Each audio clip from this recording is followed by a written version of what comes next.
Assalamualaikum warahmatullahi wabarakatuh. Bismillahirrahmanirrahim. Saya Hifti Hartati akan menjelaskan pengertian Iqra dan pengertian metode Iqra. Pengertian Iqra ialah sebuah media pembelajaran Al-Quran dari mengenalkan huruf-huruf hijaiyah yang disesuaikan berdasarkan jilid 1 sampai jilid 6. Nah, jika dilihat dari segi arti kata Iqra berarti bacalah, yang dimana dapat dimaknai segala sesuatu yang berhubungan dengan ilmu pengetahuan harus berawal dari membaca. Begitu juga dengan Iqra yang fungsinya sebagai tahap awal untuk bisa dan lancar membaca Al-Quran. Iqra di sini juga merupakan cara cepat belajar membaca Al-Quran. Selanjutnya pengertian metode Iqra. Metode Iqra ini adalah sesuatu metode pembelajaran Al-Quran yang menekankan langsung pada latihan membaca. Metode Iqra ini disusun oleh Ustadz As'ad Human yang berdomisili di Yogyakarta.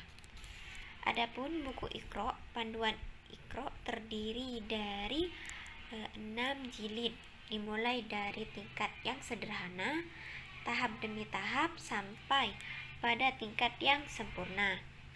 Ditambah 1 jilid lagi yang berisi tentang doa-doa. Dalam setiap jilid terdapat petunjuk pembelajaran dan maksud memudahkan setiap orang yang belajar maupun yang membaca Al-Quran. Metode Iqra ini dalam praktiknya tidak membutuhkan alat-alat yang bermacam-macam karena ditekankan pada bacaannya, membaca huruf Al-Quran dengan fasih, bacaan langsung tanpa dieja dan lebih bersifat individual.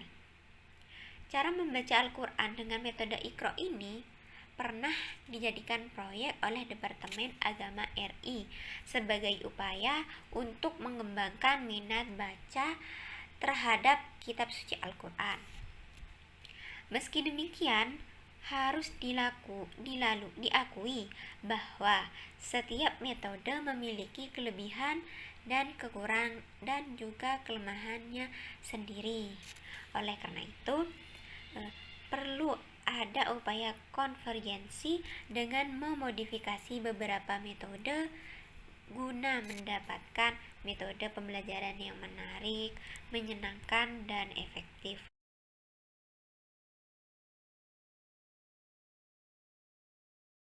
Selanjutnya di sini ada 5 tingkatan pengenalan prinsip-prinsip dasar metode Iqra. Yang pertama, Thariqat as-Sautiyah, di mana penguasaan atau pengenalan bunyi.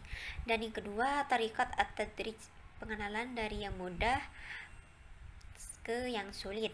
Yang ketiga, Thariqat Biriqadatil Atfal, pengenalan melalui latihan-latihan di mana lebih menekankan pada anak didik untuk aktif. Dan yang keempat, At-Tawassut fi maqasid la fil alat, di mana pengajaran yang berorientasi pada tujuan, bukan pada alat yang dipergunakan untuk menacapi tujuan itu, yakni anak bisa membaca Al-Quran dengan baik dan benar sesuai dengan kaidah tajwid yang ada. Yang kelima, Thariqat bimurad al-istidadi wa tabi, adalah pengajaran yang harus memperhatikan kesiapan, kematangan, potensi dan watak anak didik. Selanjutnya, langkah-langkah pelaksanaan metode Iqra. Setiap metode pembelajaran yang digunakan tentu memiliki metode tersendiri ya. Namun secara umum metode pelaksanaan pembelajaran untuk membuka pembelajaran itu sama, seperti pemasangan niat, berdoa, berwudu dan lain-lain. Namun dalam kegiatan intinya yang memiliki teknik atau langkah-langkah masing-masing berbeda setiap metode pembelajaran. Adapun proses pelaksanaan pembelajaran, metode ini berlangsung melalui tahap-tahap sebagai berikut ya. Yang pertama, at-tariqat bil muhakah, yaitu ustadz dan ustadzah memberikan contoh bacaan yang benar dan santri menirukannya atau anak didik menirukannya. Yang kedua, at-tariqat bil musyafahah, yaitu anak didik melihat gerak-gerik bibir ustadz atau ustadzah ya, dan demikian pula sebaliknya, ustadz atau ustadzah melihat gerak-gerik mulut santri untuk mengajarkan makharijul huruf serta menghindari kesalahan dan dalam pelafalan huruf, atau untuk melihat apakah santri sudah tepat dalam melafalkan atau belum. At-tariqat bil kalamis sharih, yaitu ustadz atau ustadzah harus menggunakan ucapan yang jelas dan komunikatif.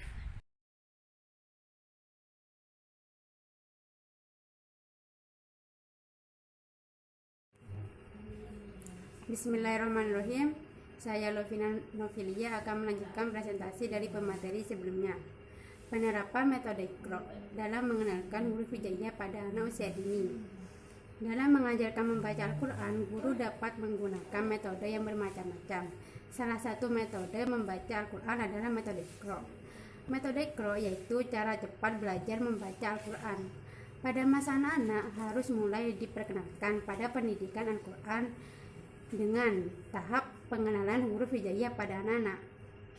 Sebelum anak membaca huruf hijaiyah di buku Iqra, guru terlebih dahulu mengenalkan beberapa huruf hijaiyah dengan menuliskan huruf hijaiyah di papan tulis, atau bisa juga menggunakan media elektronik seperti video yang mempelajari tentang huruf hijaiyah, ataupun menggunakan benda sebagai alat pembelajarannya. Sekian dari saya.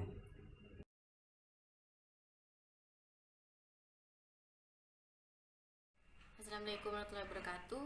Saya Sufiatunis Karima. Saya akan menjelaskan tentang kekurangan dan kelebihan metode Iqra. Kelebihan metode Iqra itu ada 9. Yang pertama, adanya buku atau modal. Buku atau modal itu yang mudah dibawa dan dilengkapi oleh beberapa petunjuk, teknis pembelajaran bagi guru serta pendidikan, dan latihan guru agar buku ini dapat dipahami dengan baik. Yang kedua yaitu cara belajar siswa aktif atau CBSA. Menuntut siswa yang aktif, bukan guru. Siswa diberikan contoh huruf yang telah diberi harkat sebagai pengenalan di lembar awal, dan setiap memulai belajar siswa dituntut untuk mengenal huruf hijaiyah tersebut. Yang ketiga yaitu bersifat privat atau individual. Setiap siswa menghadap guru untuk mendapatkan bimbingan langsung secara individu. Yang keempat yaitu menggunakan sistem asistensi, yaitu santri yang lebih tinggi tingkat pembelajarannya membina siswa yang berada di bawahannya. Meski demikian, proses kelulusan tetap ditentukan oleh guru dengan melalui ujian. Yang kelima yaitu guru mengajar dengan pendekatan yang komunikatif, seperti dengan menggunakan bahasa peneguhan saat siswa membaca benar. Meski demikian, proses kelulusan tetap ditentukan oleh guru dengan melalui ujian. Yang kelima yaitu guru mengajar dengan pendekatan yang komunikatif, seperti dengan menggunakan bahasa peneguhan saat siswa membaca benar, sehingga siswa termotivasi dan dengan teguran yang menyenangkan jika terjadi kesalahan. Yang ketujuh yaitu menggunakan bahasa secara langsung sehingga lebih mudah diingat. Selain itu, siswa tidak merasa jenuh. Yang kedelapan yaitu sistematis dan mudah diikuti. Pembelajaran dilakukan dari yang mudah ke yang sulit, dari yang sering didengar, yang mudah diingat, ke yang sulit didengar dan diingat. Yang kesembilan yaitu buku dengan metode ini bersifat fleksibel untuk segala umur dan bukunya mudah didapat di toko-toko. Kekurangan metode Iqra yaitu ada 4. Yang pertama, bacaan tajwid tak dikenalkan sejak dini. Yang kedua yaitu tak dianjurkan menggunakan irama murattal. Yang ketiga yaitu anak kurang tahu nama huruf hijaiyah karena tidak diperkenalkan dari awal pembelajaran. Yang keempat, anak kurang tahu istilah atau nama-nama bacaan dalam ilmu tajwid. Sekian, wassalamualaikum warahmatullahi wabarakatuh.